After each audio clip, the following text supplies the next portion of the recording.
Very good morning, my dear students of class 12. This is Paro ma'am. Your English online classes is running on, and we are reading in the Flamingo book right now.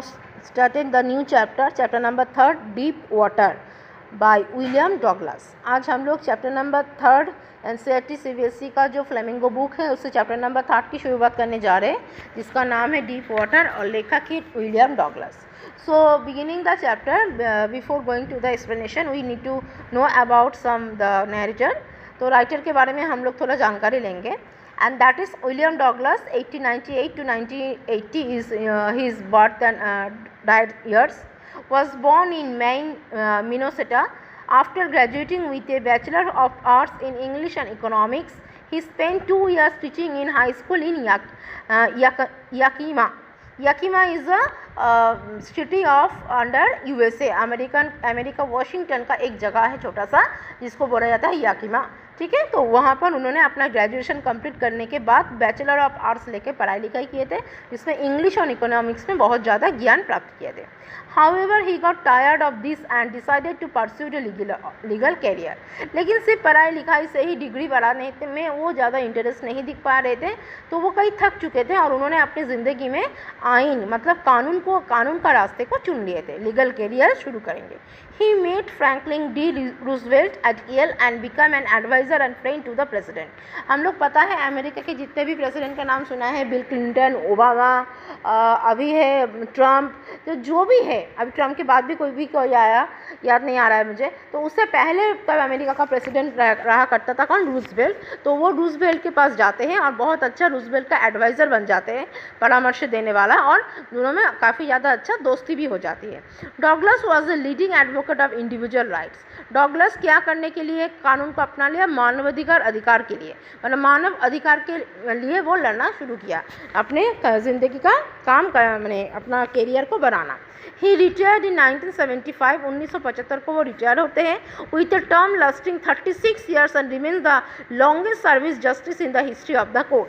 जिन्होंने लगभग 35 साल तक अपने life का 35-36 साल अपने life का बिता दिए थे सिर्फ दूसरों के विचारों में, दूसरों को न्याय हक दिलाने के लिए. The following expert is taken in the history of the court. The following expert is taken from of Man and Mountains by William O. Douglas. William O. Douglas, ये उनका पूरा नाम है, उनका ही लिखा हुआ एक बुक है जिसका नाम है ऑफ मैन एंड माउंटेन्स, जिसमें हमें उनके बारे में बहुत सारी जानकारी मिलेगी, जिसका ही एक छोटा सा पार्ट उनकी ज़िंदगी का आज हम लोग पढ़ेंगे. It reveals how as a young boy William Douglas nearly drowned in a swimming pool. इसमें हम देखेंगे कैसे जब ये विलियम डॉगलस छोटा बच्चा था तब वो कैसे स्विमिंग करना जो जिसमें उनको काफ़ी डर लगता था, स्विमिंग पूल में स्विमिंग करना की वो एक कहानी. In this essay he talks about his fear of water and thereafter how he finally overcome it. इस स्टोरी में उन्होंने बताया है कैसे समंदर में तैरने का उनका जो डर था, वो डर किस तरीके का डर रहा उनमें और कैसे वो डर से बाहर आए.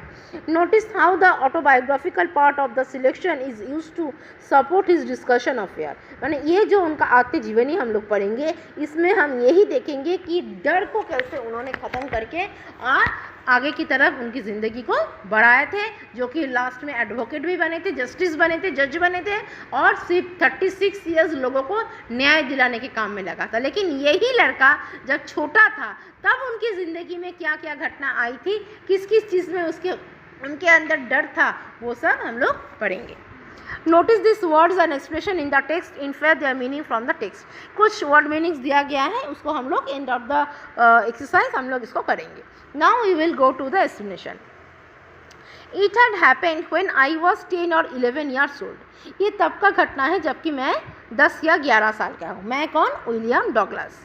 आई had decided to learn to swim. मैंने तय किया कि मैं तैरूँगी, मैंने ठीक किया, मुझे तैरना सीखना है. There was a pool at YMCA in Yakima that offer exactly the opportunity.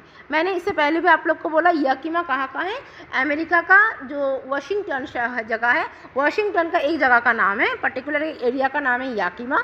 Yakima में एक बहुत बड़ा स्विमिंग पूल है जिसका नाम है YMCA. तो मैंने वहाँ पर मुझे तैरने का, स्विमिंग सीखने का अपॉर्चुनिटी मिला. The Yakima river was treacherous. Mother continually wanted against it. Yakima का जो नदी थी, यकीमा अच्छा नदी का पानी ही तो स्विमिंग पूल में आता है ना, तो यकीमा का जो पानी था बहुत ही खतरनाक पानी था, और मेरी मम्मी जो थी वो मुझे हमेशा इस बात पे वार्निंग करती रहती थी, and kept fresh in my mind the details of each drowning in the river, और मुझे यही समझाने की कोशिश करती थी कि ये सब नदी वदी बहुत खतरनाक होते हैं, काफ़ी लोग इसमें डूब के मर जाते हैं. But the YMCA pool was safe, लेकिन जो YMCA पूल जहाँ पे मैं स्विमिंग सीखने जाऊँगा ये तो काफ़ी ज़्यादा सेफ लगा था मुझे. It was only 2 or 3 feet deep at the shallow and swimming pool हम लोग देखते हैं ना जहाँ पर नीचे पैर तक लग जाता है, मतलब ज़मीन तक पैर तुम पहुँचा पाओगे, तो मतलब डीप जो है, शैलो जो है, इसका 2 से 3 फीट के डीप का ही है.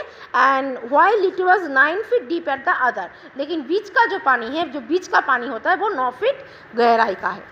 तो शैलो मतलब कॉर्नर की जगह पे अगर मैं उतरूँगी कि वो 2-3 फीट का है, मतलब मेरे हाइट के बराबर का ही है, तो ज़्यादा उसमें डरने की बात नहीं है. लेकिन जब मैं डीप वाटर में जाऊँगी तो उसका डीप का गहराई है 9 फीट, हो सकता है वो मुझसे ज़्यादा गहराई हो. And while it was 9 feet deep at the other, the drop was gradual, धीरे धीरे पानी उसमें चलता फिरता रहता है. I got a pair of water wings and went to the pool, और जबकि मैं नया स्विमिंग सीखने जा रहा हूँ तो मुझे क्या पहना दिया, वाटर विंग्स, मतलब वही लाइफ जैकेट वगैरह जो पहनते हैं वो सब. I hated to work. अब नेक्स्ट पेज में आप लोग देख पा रहे हो ये है यकीमा रिवर, ये नदी है, और यहाँ पे कहाँ का पानी कहाँ से कैसे यकीमा रिवर पे होके YMCA में आता है, ये इसका पिक्चर दिया गया है. ठीक है. But I hated to naked in to it and show my skin in, लेकिन मुझे ये नंगा होकर स्विमिंग करने, देखो ना स्विमिंग का कॉस्ट्यूम पहना देता है, पैर खाली रह जाता है, सिर्फ कैसा ड्रेस पहना देता है, तो मुझे ये अच्छा नहीं लग रहा था, क्योंकि मेरा जो पैर है इतना पतला पतला है, मुझे बहुत शर्म लग रहा था. But I subdued my pride and did it, लेकिन कुछ भी करके हो मैंने उसको मन पे ठान लिया और मैंने पहन लिया. From the beginning, however, I had an aversion to the water when I was in it. जब पहली बार मैं पानी में कदम रखा तो मेरे अंदर एक अलग सा एक्साइटमेंट हो रहा था, अलग सा एक घबराहट हो रही थी. This started when I was 3 or 4 years old and father took me to the beach in California. तब मुझे याद आ गया, मैं जबकि मैं 3-4 साल का था, और मेरे पापा ने मुझे कैलिफोर्निया, जो कि अमेरिका का शहर का नाम है, कैलिफोर्निया के समंदर में भी ले गए थे. He and I stood together in the surf, मैं कैलिफोर्निया समंदर में हम खड़े थे, वो और मैं, और I hung on to him, मैं उनको पकड़ के ही रखा था. ये the waves knocked me down, जैसे कि लहर आया और मुझे धक्का दिया, एंड स्विफ्ट ओवर में, और मुझे डुबा के चला गया. I was buried in water, मेरा सर पूरा पानी के अंदर चला गया. माई ब्रेथ वॉज गॉन, मुझे जैसे लग रहा था कि मेरा दम घुट जाएगा. आई वॉज फ्राइटेन, मैं डर चुका था. फॉर द लव, पापा हंस रहे थे. But there was terror in my heart, लेकिन मेरे अंदर तो पूरा भय एकदम बैठ गया था. At the over pouring force of the wave, सिर्फ लहर का ये जो धक्का, लहर का जो खतरनाक जो वेव्स का वो होता है समंदर में, जो कि लोग एंजॉय करते हैं, उसमें मैं डर गया था. My introducing to the YMCA swimming pool revived unpleasant memories and stirred childish fears. लेकिन आज मैं YMCA में जब स्विमिंग पूल में तैरना सीखने आया तो बचपन का ये जो यादें था वो ताज़ा भी किया, और थोड़ा सा मन में फिर घबराहट भी आ गया. But in a little while I gathered confidence, but धीरे धीरे मैं अपने आप के अंदर आत्मविश्वास जो रखने की कोशिश किया. I paddled with my new water wings, मुझे जो वाटर विंग्स पहनाया गया, उससे मैं पानी में उतरा.